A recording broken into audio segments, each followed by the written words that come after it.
Okie doke. Right, bear with me. Let me just sort out my slides for you all. Right, can you see those slides in the right mode? Yes, thank you. Yes, fantastic. That's a good start.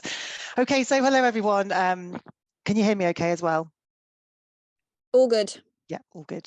Right, so hello, I'm EJ. I'm a consultant at Action Sustainability. So my specialist kind of area of expertise is in modern slavery, human rights, sustainable procurement.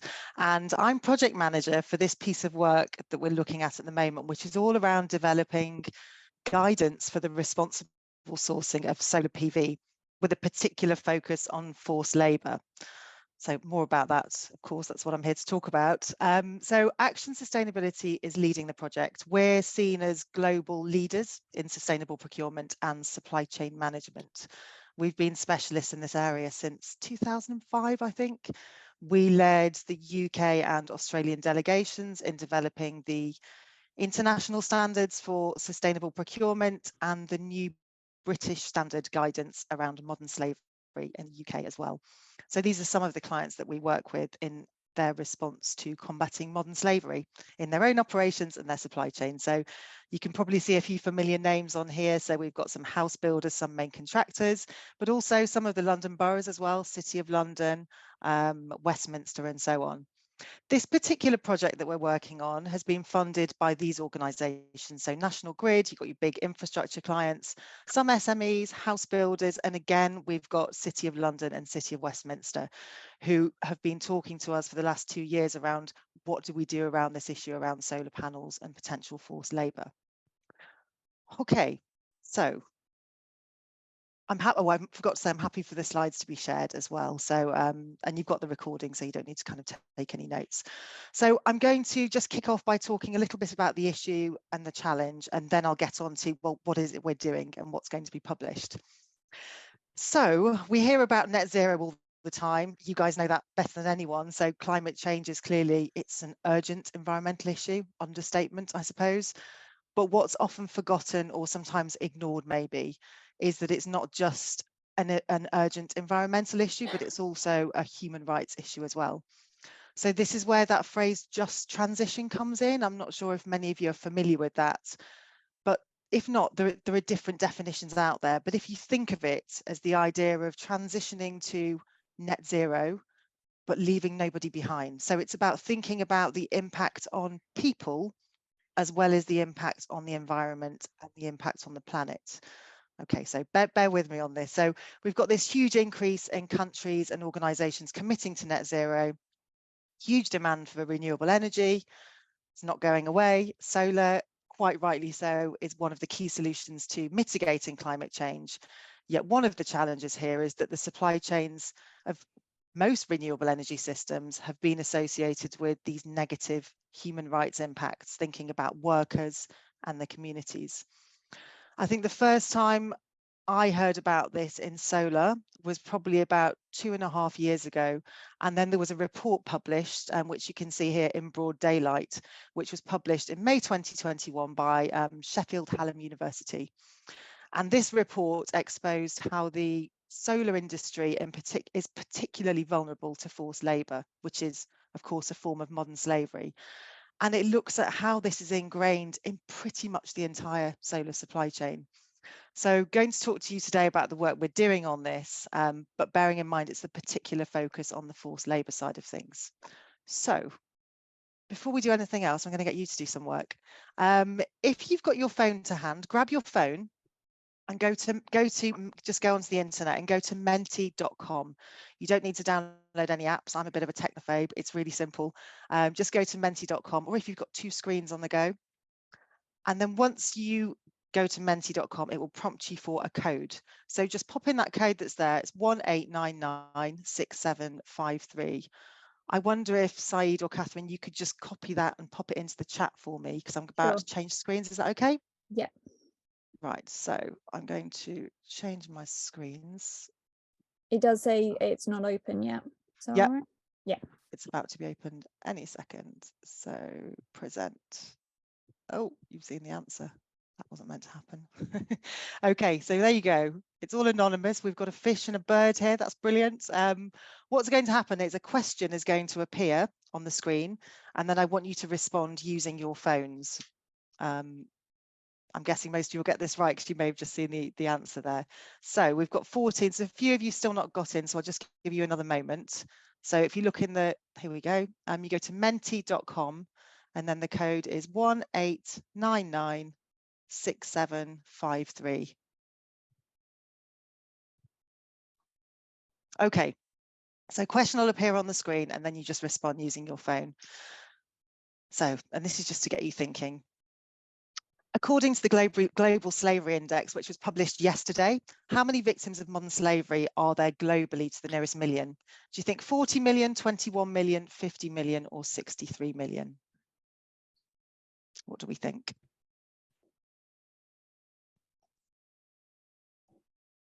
Okay, so most of you thought it was higher than it actually is. So 50 million, I mean, mind-boggling numbers, right? Huge numbers.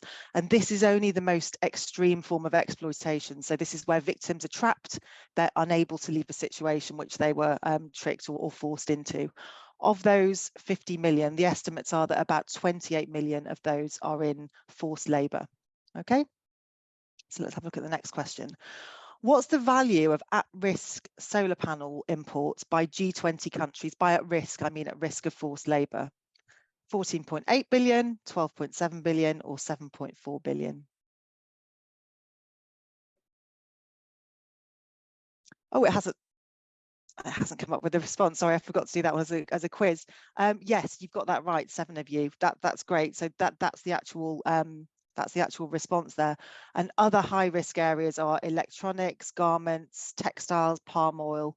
To be honest, there's forced labour in so many things, but there's some of the kind of key areas. Okay, so we're going to go on to the next question. Oh.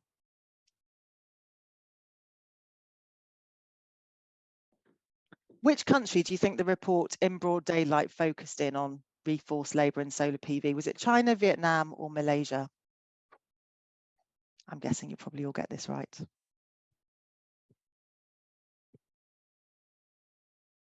Yes, it's China. So the issue here, for those of you who may not know, apologies if some of you are already very up to speed on this.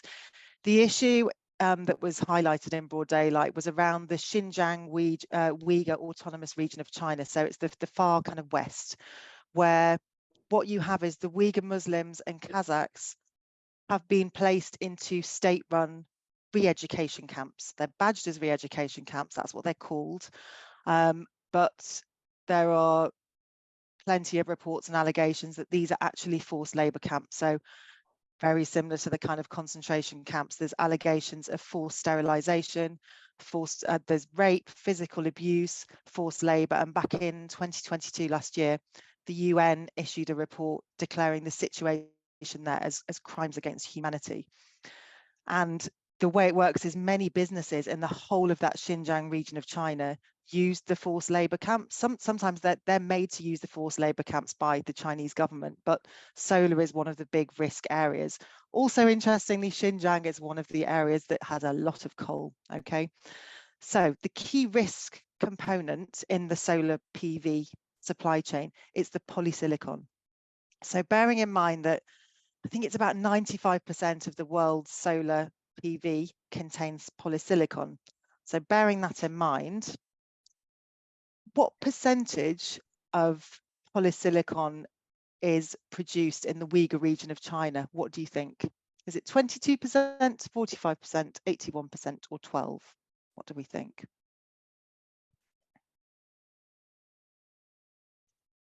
Okay, yeah, 6 of you got that right. It's 45%, so huge risk there. However, there's an additional 30% of polysilicon that comes from China, not from the Uyghur region, but that's also likely to be tainted with forced labour, because typically as a commodity, polysilicon, it all gets mixed together, so it's very difficult to say there's no forced labour in this and there is in that one. Also, people in those forced labour camps are often forced to go and work elsewhere in China. So that's just getting us thinking a little bit about the issue, what's actually going on when we're talking about the challenges here. So Let me just sort my screens out again. Oh, hold on. Okay. Okie doke. So, and this is just a little infographic here, like I say, that came out 2 days ago from the Global Slavery Index. And look what's on the front cover, solar panels. Yeah, I was quite surprised to see that. Not that surprised, but interesting to see that was what was chosen. Okay, so solar clearly isn't going away. You've got this steady increase in intelligence that reveals all these potential human rights issues in its supply chain. So there's growing pressure on organizations to get that supply chain transparency and try to demonstrate that they're doing everything they can to combat modern slavery in their international supply chains. You know, in the UK, some of the public sector have actually put solar panel procurement on hold because they're saying, well, we can't guarantee it doesn't have forced labour in it. You know, I'm not sure that's definitely the right way forward, because at the moment it's pretty difficult for anybody to claim that there's no forced labour in their solar panels. Part of the challenge, which we'll look at in a minute. So against this, you've got this huge tsunami of due diligence legislation happening worldwide that's looking at modern slavery, as well as the wider sustainability issues. Something there on the bottom right you've got, which is the Uyghur Forced Labour Prevention Act. That's a piece of legislation that came out in the US that says that any goods manufactured or processed in that Xinjiang region of China are not allowed into the US unless they can prove that there are no links to those forced labour camps, which is very difficult. So at the moment, we have a situation where there's solar PV, there's textiles, there's other things that are being stockpiled at the border because they're not allowed in. You've got all sorts of due diligence legislation worldwide that's putting in fines at times for organizations who can't demonstrate that they're working with their supply chain to combat these issues. I think I saw in the news that Amazon were being well, potentially fined up to 2% of their global turnover for not showing due diligence in looking at health and safety issues in some of their factories overseas. So this is coming. There's big kind of industry drivers out there, as well as that reputational risk, I suppose, thinking outside of solar. Okay, so thinking about solar, what's the challenge? From a procurement perspective, if you put, I don't know if we've got any procurement people in the room today, interested to hear if we have, but if you put yourselves in the shoes of somebody who's responsible for buying solar, what on earth do you do? There's a huge lack of knowledge around the solar supply chain. It's really complex. You have all sorts of issues there, and one of the simple barriers there is that you can't actually go and audit China. You cannot do any social audits in China anyway. And polysilicon is like chocolate or cobalt when you think it's a commodity where things all get shoved together. So trying to get that traceability can be near on impossible sometimes. You've got the environmental and human rights issues associated with alternatives to solar. So, you know, thinking about what I said about some of the UK government some of the public sector bodies have put a stop to solar procurement because of this issue, but they're probably still buying electric vehicles and all these other things that, as we all know, have issues to do with forced labour and, you know, horrendous human rights issues in those supply chains in places like Democratic Republic of the Congo. So, you know, it's a real challenge. Then you've got this piece around, you know, if your traditional procurement methods and I suppose compliance driven methods they're not going to tackle this issue properly. Sometimes procurement people think, well, I'll buy a certain standard or something with a specific accreditation. We're not there in when we're thinking about solar PV. But it's not as simple as that. I would almost see that as, I call it risk dumping on the supply chain. So, well, it's your issue. Just make sure you get something accredited.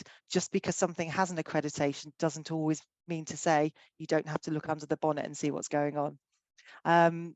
So, yeah, from a procurement perspective, there needs to be a much more strategic approach and look at opportunities to collaborate and increase leverage, I suppose. I was talking to one of the big house builders the other week, and they were saying, but EJ, we buy all our solar PV in the region. So for every development we have, we'll have somebody who's buying solar there. So we have very little influence. There's nothing we can do. And, you know, we were talking about, well, potentially if you would consider buying them centrally, you would be able to have a little bit more leverage there.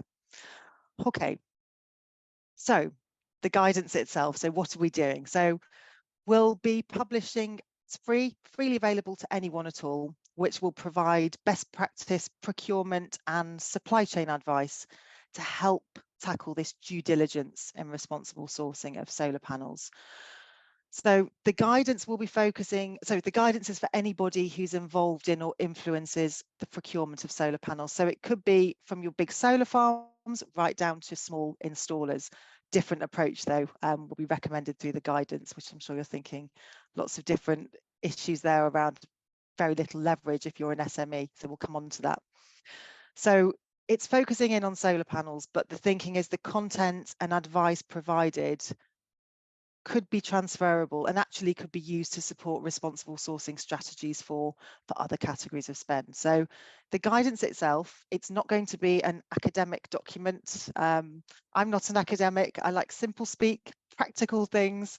So the guidance itself, it will provide a summary of what the challenge is, you know, high level overview of the renewable energy market and solar market, insights into what these issues are, environmental and human rights issues, but also linking to solar and solar alternatives. Also thinking about the human rights and environmental issues throughout the life cycle. Okay, so we are thinking about biodiversity, you know, all the issues to do with waste at end of life and so on. It will cover the legislative landscape and potential future impact. We'll be signposting to collaborative initiatives that are already underway to address these issues. What we don't want to do is, you know, bulldoze in there and reinvent the wheel. We've done a lot of desktop research. I think about 80 publications we've looked through. We've engaged with probably about 100 stakeholders through interviews and workshops. So we're signposting to existing initiatives and recommending people to use those initiatives where they're already in play. But the key, I suppose, the meat of the guidance is top tips and practical how-to guidance on how to develop and implement procurement strategies. So everything from how to map solar panel supply chains, how to manage the risk, the role of collaboration, tools, techniques, templates that can be used to support the procurement of solar.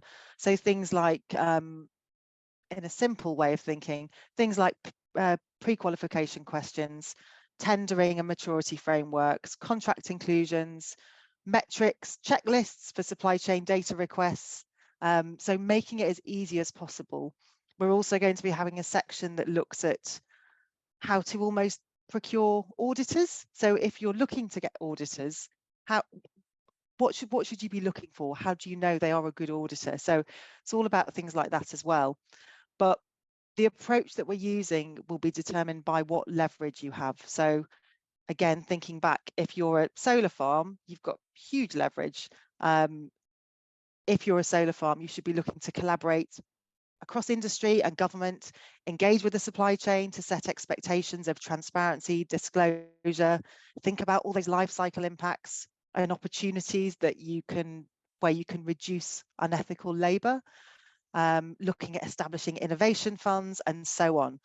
Whereas if you're a smaller organization, an installer with minimum leverage, it's almost about setting that level of expectation with your suppliers. Okay, you know, let's think about simple questions that we can ask our supply chain to start that conversation and dialogue, but the leverage that they have will be very different. So it's providing that tailored approach and then hopefully the support that will help them to progress. What it won't be doing, it's not going to be, here's a list of clean suppliers. I know all the procurement people we work with were saying, wouldn't that be great? That's not what we're doing. It's not about saying, don't work with this country. It's about forced labour and labour exploitation due diligence. It's the process and the tools to do your best to minimise this, the risk of this, the impact of forced labour. So, and it's also not a case of use it and you can be assured that there's no forced labour or modern slavery in your supply chains. We can't do that. It's guidance, so it's not providing all the answers. So I think, I'm just thinking, what else? So I've got this slide as well. So key principles really are that due diligence is the responsibility of the ultimate client. So it's not about that. That's what good due diligence is. It's not about risk dumping and just kind of putting it, oh, it's my supply chain, they need to sort it. We've talked about leverage and about how the guide will be looking at due diligence in the solar life cycle. So don't worry about the rubbish design of this. It won't look like this in the final guidance, but it's just to show we're focusing in on forced labour and labour exploitation, but we'll also be touching on all of these sustainability issues as well in the guidance, so people are aware. It's a holistic, they need to be thinking about all these sustainability issues. And I think that's it for now. So I'm going to stop sharing my screen. EJ, thank See you if you're very all much. there. Nobody's asleep yet. No, I think you've got quite a rapt, attentive audience here.